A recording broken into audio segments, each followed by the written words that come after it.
Welcome to MMA Uncovered. It is time to uncover new MMA news, so let's start.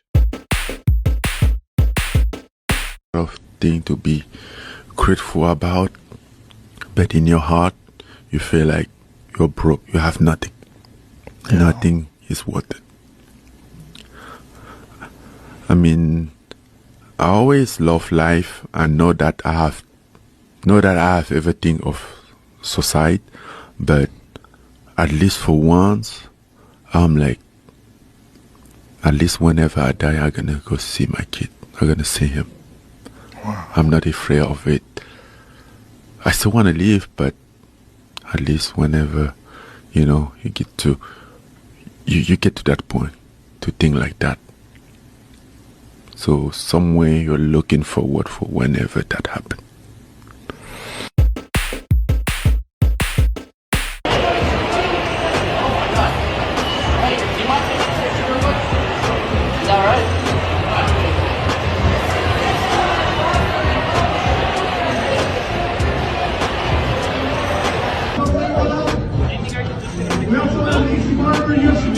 The Monster Energy says. Oh, you got it? Thanks. And that guy's racist, man. He was saying that the only reason this happened is because I'm white. That's despicable. That's fucking disgusting, man. I would never say that and use someone's color of their skin by that's why they got that done.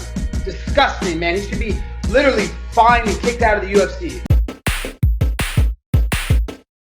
This is the guy that pressing charges on Masvidal for beating him up outside of the cage. Guy that called the cops on for hitting him with a boomerang. A guy that got beat up in a buffet line by Ali Abdelaziz and called the cops on him. You're not about that life. You're fake. I won't talk trash about fighters. I'll talk trash about Jon Anik, who's not a fighter. You're going to pick on Jon Anik. Now you're going to try to be this bully. For me, if I'm Jon Anik, call the cops. Hey, I feel threatened by this clown. That's pretty remarkable that you're happy to share this sort of thing with us. I need to share this, lad, because other people don't. And I'm probably going to mention it again in the cage after a win, lad, because the amount I'm hearing it again lately. Like 2 years ago when I mentioned it, like obviously Andy Mann's club, James's place, all them places said that the surge in calls what they got, and the Samaritans and stuff like that, the surge in calls what they got of people actually speaking up. How important is it for you that this is a pivotal part of your career, that this is a role you're happy to take on as somebody who's going to speak out and encourage others to speak out as well? Yeah, that's like people always say to me, oh, it's amazing what you're doing, that lad. I'm just doing my part, lad. I think anyone in my position who's got a couple of followers, who's got a bit of a platform, they should be doing this. I haven't think like I'm gonna fight MMA fight by the end of the year with PFL. I'm gonna fight. Might have to fight in Saudi. Well, one of the things that has been discussed that apparently the UFC might be open to, because the Saudis throw around so much money, is a cross promotion with you versus Jon Jones. Make it happen. That is what the world wants to see, because when you have a guy like yourself that knocks out Stipe, becomes the undisputed UFC heavyweight champion, and then through negotiation only decides to relinquish the belt.